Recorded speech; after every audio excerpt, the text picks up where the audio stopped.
was a challenge to try and capture something as iconic as Alcatraz.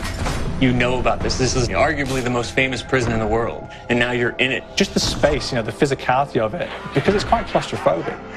When modern-day prisons are designed, they really consider not intimidating people or making the spaces, as least stressful as possible. Well, Alcatraz didn't suffer from those restrictions. They did the research, they went out, studied Alcatraz, not just from books or internet. They were actually there to feel the environment, so it really sets a mood that gets you a little spooked. Well, we kind of started with the base layout of Alcatraz. The entire island we ended up roughing out in kind of a white box form, and then figuring out what play spaces we wanted to use out of that, what would be the most interesting areas to play in, and the connections between spaces, and spaces that the public doesn't necessarily get to go into. We really did a lot of pushing to really enhance that psychological horror aspect that we're really looking for, and this is a really good opportunity to really tell something special. Like I got stuck right through the gates of hell! This time around, I feel like it's been identified that there are these side missions that you're going to go out and try to accomplish. Al and the rest of the groups put together this escape plan, but the point is to get the parts and assemble this plane so they can get off the island. We did something new for the first time. We have actually contextual music that goes off. So that's a first for zombies. And it's all based around this horror thriller aspect. Every location will have a specific stinger that you hear when you find it, when you discover it, when you start unraveling the story. We start building on the music that you're hearing, and it's really enhancing that experience and going along with it in parallel.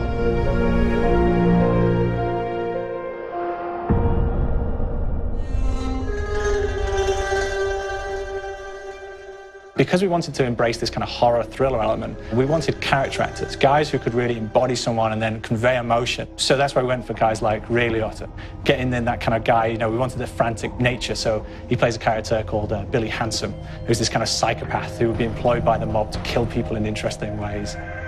Chaz Palminteri, he plays a guy called Sal DeLuca, an old mob boss. Michael Madsen playing Finn O'Leary. He's kind of worked himself from the floor, from the streets. He's got his hands dirty in the blood and the guts a couple of times. And then we had Joe Pantoliano, and he plays Arthur Arlington, who's nicknamed the Weasel.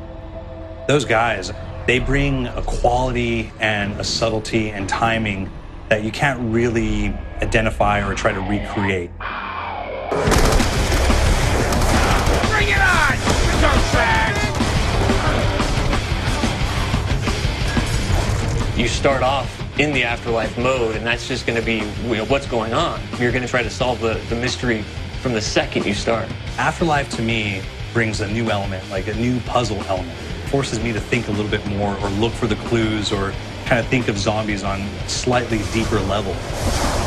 You see clues throughout the map that tell you, ooh, perhaps if I'm in the afterlife, I can interact with this object, or there's some puzzle going on here that I need to be in the afterlife. Back east, I whacked a dirty dentist with one of these.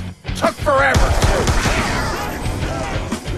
Alcatraz has a Civil War kind of fort background before it turned into a penitentiary. And so we had this kind of backstory, the idea that the warden would have collected Civil War weaponry. And one of them is a blundergat. It's a fictional weapon, but the idea of the combination between a blunderbuss and a Gatling gun. And possibly, there might be a way of upgrading it to a more fantastical weapon that the players may find. You don't gotta go sometime? You just went now. There's one main zombie, one big zombie that's going to come through and wreak havoc on your life. He'll lock down the perk machine, he'll close down the box, so you have to pay to get that open again, so you don't want him to interfere with your process. Now's a good time to pick a fight. It's a fun challenge, it keeps things moving forward. In terms of perks, we have a new perk called Electric Cherry. When you reload, it gives a shock around you, which scales over time. Who's asking for it, ball? There is so much to experience in this map.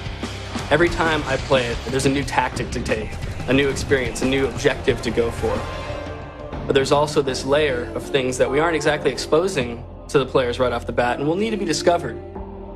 Don't let me go. Is it the calling we hear? We we've got the undead in there, we've got these historical elements, and these fantastic actors all seem to be with peace with each other in this kind of same world. So it's magical, and our team is incredibly excited by it.